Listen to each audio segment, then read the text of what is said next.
NFC's top seed in the New Orleans Saints. Hurts replaced Wentz in the second possession of the second half in the Eagles' loss to the Packers at Lambeau Field on Sunday. Through his first career touchdown pass, as he gave a spark to the Eagles' offense. And here from Coach Doug Peterson, this quote coming from the Eagles Twitter account here, come to the decision. It will be Jalen. Looked at the whole thing, decided that for this week to look for that spark again to try to get the team over the hump. Certainly fallen on hard times this season, especially as of late, welcoming back Tom Pelissero.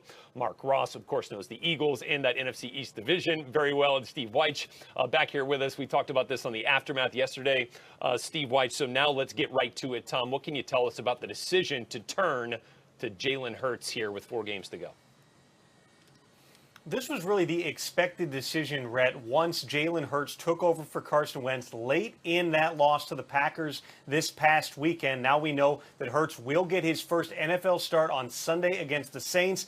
Carson Wentz goes to the bench. Now, Doug Peterson gave an exclusive interview to the Eagles website in which he really made clear this was a decision about the now. They are looking for a spark. They do not feel like as an offense they are where they want to be. In other words, this wasn't about the future. This wasn't about what is the plan at the quarterback position in 2021, 2022, and beyond. They have a financial commitment, if not a competitive commitment, to Carson Wentz for at least 2021. There's all kinds of salary cap ramifications if they were to move on from Carson Wentz, either in a trade or by releasing him. But right now, they're going to give Hurts the opportunity. Peterson told PhiladelphiaEagles.com he wants to see development, and they will see whether or not doing some things differently, coming up with a game plan that's tailored to Hurts' skill set, might be able to unlock something that they simply have not unlocked as an offense this season with Wentz.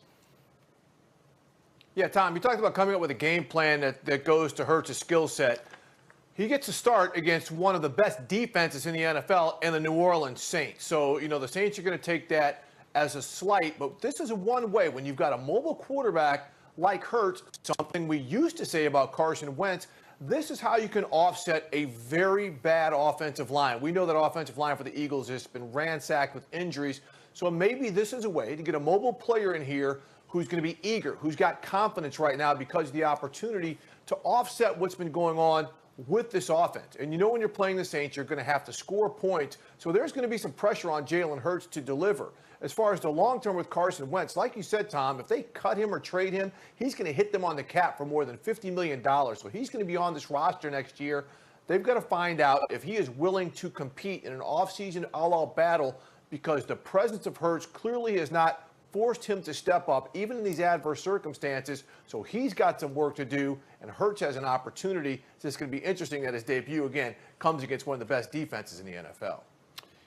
I think that quote from Doug Peterson was interesting. He mentioned the word spark, right? We saw it in the game against the Packers. He ended up leading them, I think, on the second possession there in the fourth quarter. First career touchdown pass, 4th and 18 to Greg Ward. Then they come out, they make a stop on defense. Special teams turns it around, returns the punt for a touchdown. You're starting to feel it a little bit, right? It starts to become palpable. Then things kind of fizzle. Aaron Jones runs the 77-yard score, and it was over. But there was a little bit of that spark there. So, Mark Ross, how do you take a spark and turn it into sustained success? Well, that spark has to be if Jalen Hurts is that guy. Is he the one they invested the second-round pick in? And that's with every quarterback. You talk about spark. With Carson Wentz, they thought they would get a spark from Carson Wentz. But each week you saw Carson Wentz lose more and more of his spark, where it came to the point where he just had absolutely no spark at all. He had no confidence, and he was basically unplayable because he had no confidence. Now you put Jalen Hurts in there. You're hoping he provides it. If he is that person they thought was worthy of that second-round pick. And you have to ask yourself, when they took Jalen Hurts in the second round, did the Eagles front office, did the Eagles brass have concerns about Carson Wentz? There was a lot of controversy when they took Jalen Hurts. Did they know something at that time when they took Jalen Hurts? Moving forward next year, if Carson Wentz is that guy, if he can regain that confidence, will the benching, will the offseason, will that bring him back next year to say, you know what, I can reclaim my starting spot? Or will it be Jalen Hurts proving himself these last 4 games that he is the future of the Eagles organization. But as an organization, you have to trust your eyes. You have to trust the evaluation of film and not be led by emotions or the financial situation with Carson Wentz. You're looking for the best aspect for the Eagles organization to win football games. And Mark, based on what you've seen from the tape and the limited amount of playing time that Jalen Hurts has had this season, do you feel like you've seen enough to know that he can, in fact, lead this offense more proficiently than we've seen from Carson Wentz? There hasn't been enough. Jalen Hurts has a specific skill set, as Steve alluded to, and the Eagles will have to maximize that. Even at Oklahoma and Alabama, he did a lot of running and those type of things. So the Eagles will have to incorporate that more so into their offense and take advantage of the ability of Jalen Hurts to run the football. He's not that type of guy that's going to sit in the pocket and throw 30 times a game and you expect to win. You haven't seen enough at this point, but at least this week it'll possibly keep the Saints off guard a little bit, especially since they have Taysom Hill, who's a very similar type of quarterback to Jalen Hurts. Jalen's a lot more accomplished throughout his career than Taysom Hill, but just that sort of let's maximize his running ability to help create scoring opportunities. All right, Rook, here you go. Take on the top seed in the NFC for your first career start, one of the top defenses in all of football. Let's roll it out there and play. Here we go. Should be a fun one to watch. Eagles and Saints, much more on this conversation here with Jalen Hurts, assuming the starting quarterback role now for the Philadelphia Eagles. Thanks very much, Tom, Mark, and Steve. Let's get back to Monday night, the finale of a Monday doubleheader, State Farm Stadium, providing the home venue for the 49ers. They'll play their 3 of the next 4 games due to the COVID-19 restrictions in Santa Clara County here in California. Josh Allen, of course, in the Bills, bringing his team back to the site where they lost on the Hail Mary a few weeks back to the Cardinals. And Allen determined not to allow this game to come down to one play that way here, down 7-0, but finding Gabriel Davis. Terrific ball placement just above the outstretched hands of Niners linebacker Fred Warner. And here we go on that drive after a Niners penalty. Allen, goal line. Cole Beasley just gets across the plane for John Feliciano, just rocking Cole Beasley to sleep after that one. 7-7.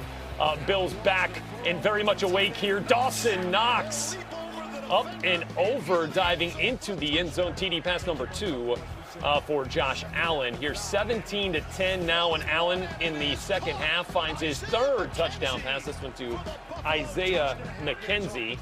Bills up 10, now under 10 to go, and Allen once more, and he wants 4. There it is, TD pass number 4, Gabriel Davis, the rookie, into the end zone, and the Bills on to win it 34-24. Our Omar Ruiz catching up with one of the touchdown connections on the day, Josh Allen and Cole Beasley. All right, thank you very much. Joining us now, quarterback Josh Allen, Cole Beasley. What a connection they had tonight. Josh, I'll start with you. 32 of 40, 375 yards, 4 touchdowns to 4 different receivers. Was this your best game as a pro? I think it was up there. Our guys did a good job of getting open. Our 5 guys up front did a good job of protecting. When you got guys like this standing next to me who know the game, that is a true professional, gets open and does his job, that's the results you're going to typically get. I know you guys downplayed it during the week, but returning here to get a victory after your only loss in your last 6 games, how important was that tonight? We were just glad it went our way this time. Other than that, just glad to get a win. Cole, you had a career high 130 yards tonight. Josh kind of highlighted what you were doing, what was working so well with you. It didn't seem to matter who was covering you. I was able to find some spots in some zones, and then he did a good job of extending a play on another long one. And I always tell him if I ever get a few long ones, then we'll go for 100 because I got a lot of short ones. But when you got a guy back there that can sling it, you just don't want to let him down. So I just do my part to try to get open to make it easier for him. Here in December, one huge game after the other. How does this one set the stage for the rest of December for you guys? Well, it's win number 9. We understand what we got to do. Win number 10 is now on our mind, and it's an 11-1 Pittsburgh Steelers team coming to our place, and we got to be ready for anything that they bring. And they're going to be coming off, fresh off a loss. They're going to be, chomping at the bit to get back out there. So we understand that. We got to have a good week of practice and put together a good game plan and go execute. All right, so Kim Jones mentioned this, the comparisons now, Josh Allen and Jim Kelly in their first 39 career starts. Allen outperforming the legend, the Hall of Famer, Jim Kelly here. He got a couple more touchdown passes, the passer rating, couple of points better.